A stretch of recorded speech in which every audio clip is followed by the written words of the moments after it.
Hi Fire Signs, Aries Leo and Sagittarius. Welcome po sa ating channel. At ito ay inyong Daily Gabay Tarot reading for August 6, 2024. Please be reminded kung nakaresonate kayo, comment down. Kung hindi kayo nakaresonate, ibigay niyo po sa iba kasi channel reading po ito. This is for you, Aries, Leo and Sagittarius. Ngayong August 6, 2024.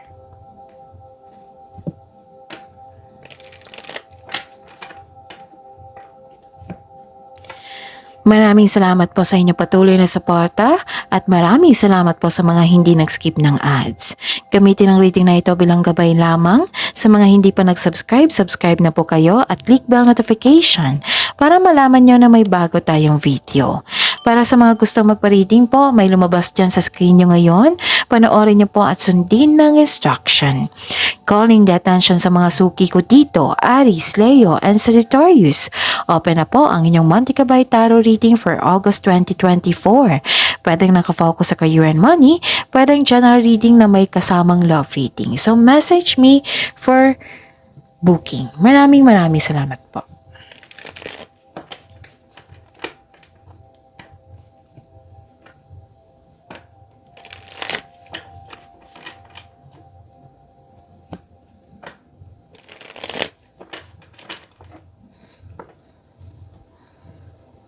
Para po ito sa inyo, Aries, Leo, Sagittarius, August 6, 2024.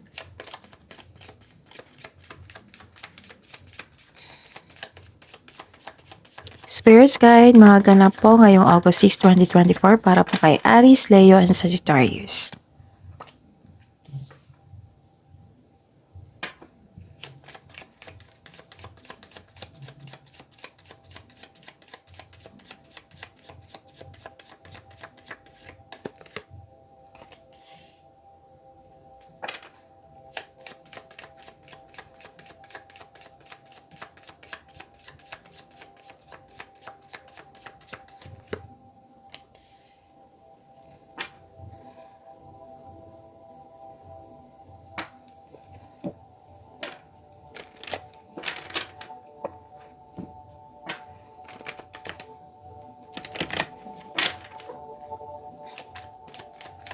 Spirits Guide, mga message po para kay Aries, Leo, and Sagittarius ngayong August 6, 2024. I need 2 cards po.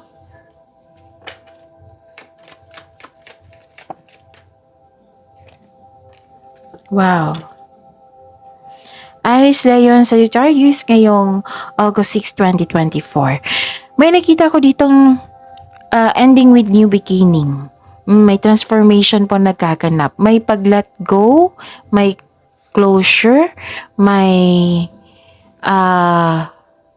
let go and closure. May nakita ko dito. Mag-ingat po kayo sa isang taong manloloko. Okay? Tapos nakita ko rin dito na naka-receive kayo ng unexpected message or letter or nakatanggap kayo ng cheque which is expected nyo po ito. Oo, pwedeng malaking pera ito or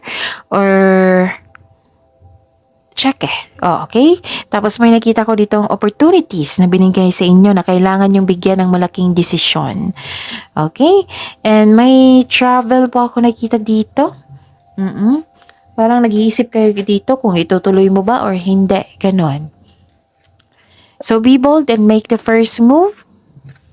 And wow, this is prosperity lies ahead. So this is a clarification of your card here. Dalawang card na po nagsabi dito. Prosperity lies ahead. Wow, ang ganda. So claim nyo yan, Aries, Leo, Sagittarius. Spirits Guide. Ano po ang energy ni Aries, Leo, Sagittarius ngayong August 6, 2024?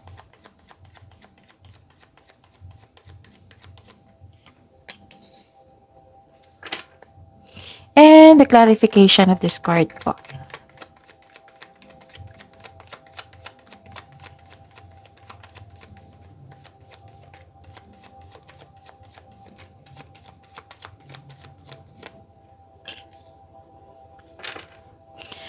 Okay. Panoorin nyo po yung last 4 days Gabay Tarot reading nyo po. Kailangan po, para hindi nyo makalimutan, para hindi kayo maguluhan. Kailangan yung panoorin nyo yung last 4 days Gabay Tarot reading nyo. Kung may nakita, like for example, napanood nyo ito ngayong August 6, 2024. Panoorin nyo po yung August 5, 4, 3, and 2. Kung may nakita or narinig kayong repeating message, kailangan nyo po iyan bigyan ng atensyon. Kung maaari po, bigyan nyo po ng solusyon at aksyon. Okay? Again, calling the attention sa mga suki ko dito na Aries, Leon, Sagittarius. Open na po ang inyong Monte Cabay Tarot reading for August 2024. Pwedeng nakafocus sa career and money. Pwedeng general reading na may kasamang love reading. Okay? Maraming salamat po. Wow, ang ganda naman. Diba? Prosperity lies ahead. May darating sa inyo opportunities, unexpected message. Okay? May nakita ko ditong changes. This is a clarification of your card here na may transformation na ganap. Cycles, change, completion of cycle, nakatadhana to sa inyo. Nakita ko dito, you are happy. And nakita ko rin dito na this is good luck and good karma. Kung nasaktan kayo noon, kung stress kayo noon, this is a good luck and good karma kasi may nakita kong happiness, recovery po. Kasi nakita ko dito nasaktan kayo na pwede ngayon, pero don't worry kasi may changes dito na which is magiging happy kayo. Okay? And this card tells you to focus on what you control in order to find peace. Let go mo na ang hindi mo makontrol. And may completion of cycle dito ha. May changes talaga na darating sa iyo, which is blessings po. You have strength in new beginnings. The cycle restarts. Okay? You are moving from a painful cycle. Ito yung sabi ko kanina. You are moving from a painful cycle to happiness. So, embrace new situation na dumating sa inyong buhay. Kasi may pag-let go, right? So, magiging happy ka niyan. Oo, kasi may learnings. It might be na realize mo yung learning sa sitwasyon mo noon na nahirapan ka. Tapos, yun, naging happy ka. You find, anong tawag dito? Tinutulungan mo yung sarili mo to find peace. Nilet go mo na So, this is a clarification of your card na may pag-let go kasi nahihirapan ka. Nagkaroon ng transformation, tanggap mo na ang mga nangyari. Gusto mo na mag-move forward. Kung nag-overthink na kayo, ayaw nyo na mag-overthink. Ganon. So, again, this is a good fortune. This is blessings. Opportunities, of course, and this is wealth and financial stability kasi may nakita ko ditong parating. Prosperity lies ahead ha, nakita ko dito, 4 na card na po nagsabi dito. Okay? So, claim this, Aries, Leon, Sagittarius. Kasi ang sabi dito, kung gipit kayo ngayon, may parating na blessings na makapagbago sa inyong kaperahan. Kung jobless kayo ngayon, may parating po na unexpected job opportunity which is dumating po. Okay? Yun, tulungan nyo po yung sarili mo. Like for example, wala kayong trabaho ngayon. Hanap kayong trabaho kasi ang ganda-ganda ng binigay sa inyo dito. Okay? So, this is a completion of cycle. Ang ganda. Kasi, pwedeng ngayon, saktan kayo, tapos may parating po na completion of cycle. Good luck and good karma. Pwedeng, okay. Pwedeng may problema kayo sa inyong third party situation. Pwedeng ganyan ha, or pwedeng nagkaroon ng pag-aaway. Okay? So, you are moving forward. Nagkaroon ng good luck and good karma. Like for example, masakit na pangyayari, pero you are moving on. Nagkaroon ng happiness.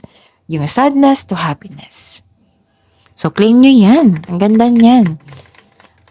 Prosperity lies ahead. Opportunities. Nakatadahan na sa inyo. Spirit's Guide, Career and Money po ni Aries, Leo, Sagittarius ngayong August 6, 2024. And the clarification of this card po.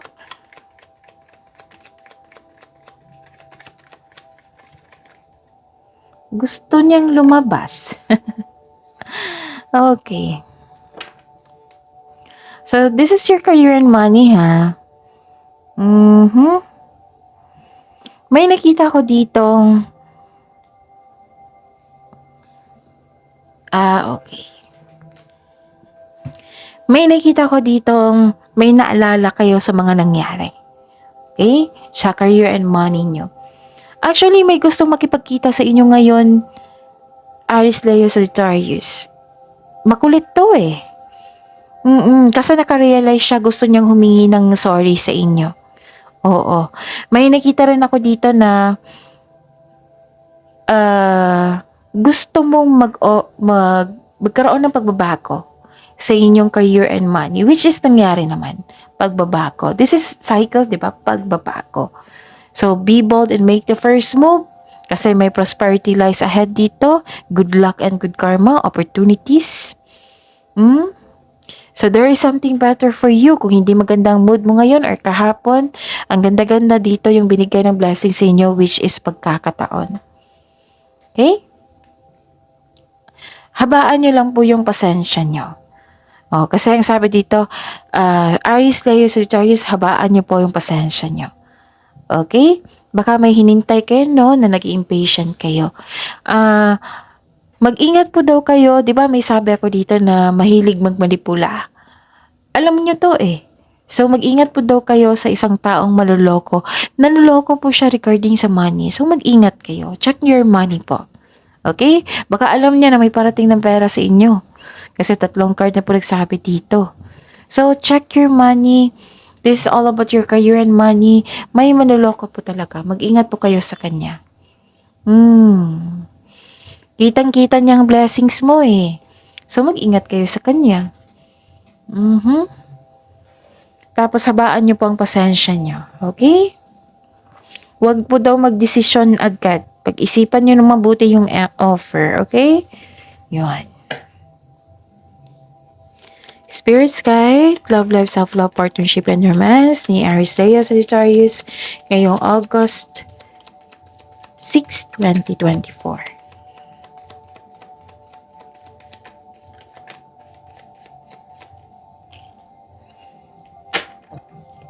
And the clarification of this card po.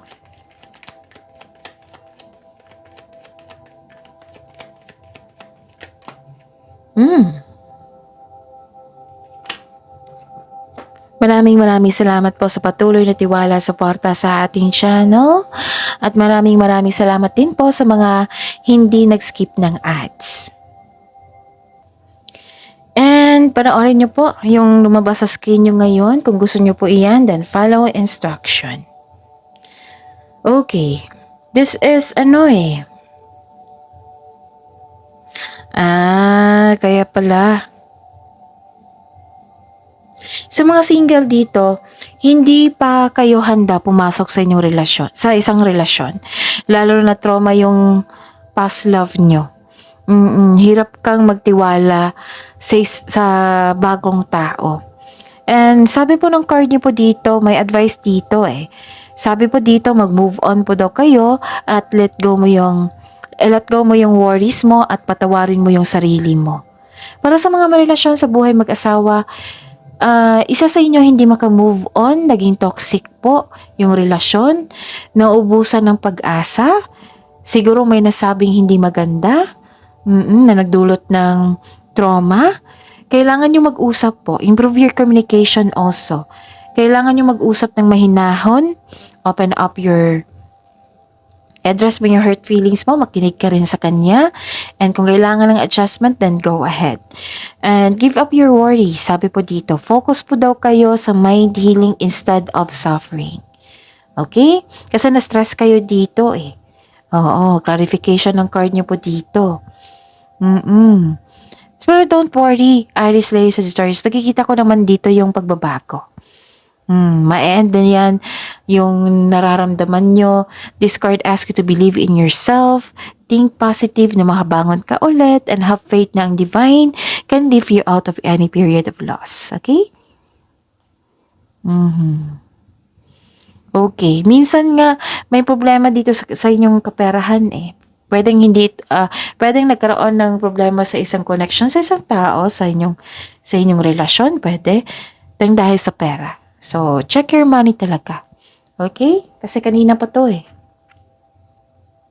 Ano pa? Okay. Nakikita ko dito na nagkaroon po ng okay. Nagkaroon po ng wino-workout nyo. Wow, this is good. Para sa mga relasyon sa buhay mag-asawa, strong and confident and compassionate kayo. So, maaring sinusuyo kayo ng partner nyo or kayo po yung sumusuyo sa kanya para magkaayos kayo, para mag-usap kayo. Kasi, dalawang card na kasi nagsabi dito na may na solusyon na binigay dito is improvement sa communication, magkaroon ng pag-uusap. Okay? Para magkaroon ng pagbabago para magkaayos kayo. Kasi you are decided here to focus on peace of mind. Tapos, nakikita ko rin dito na sa mga single dito na may parating po daw kayo na bagong tao. Di ba? Hindi pa kayo, some of you, hindi pa kayo handa magtanggap. Pero may parating talaga sa inyo. Oo, na very passionate yung active kang suyuin. Masayahin na tao, charismatic, pwedeng kayo ito or yung parating sa inyo. Okay? Okay. At may nakikita ko dito na nagbigay kayo ng support sa inyong partner, So know that you are guided, your relationship and you are guided and protected now and always. Nagkaroon ng confidence dito and sense of worthiness. Nag-elevate po. You are becoming more confident. Oo. Magkakaayos din kayo. Don't worry. Okay. So, pinupush talaga ng card dito na kayo daw mag-first move. Okay. Pwedeng sa career and money nyo to or sa tampuhan nyo dito sa love life. Okay, oo. Yan yung sabi Don't worry. Magkakaayos din kayo. Basta improvement sa communication, ha? Okay? So, yun. So, claim positivity. Kasi ang ganda nito, may wheel of fortune, good fortune, opportunities, prosperity lies ahead. And yung reminder ng cards nyo, i-take note nyo yan, tandaan nyo. So, yun. So, positive affirmation attract positivity like, I am loved, I am blessed, I am healthy. Basta mga magandang salita. I-claim nyo yan, okay? So, yun. Kasi nakakabuti yan sa inyo. So, see you tomorrow, Aries, Leo, Sagittarius. Please like, subscribe, and click bell button for notification para updated po kayo sa daily tarot reading natin. Maraming salamat po.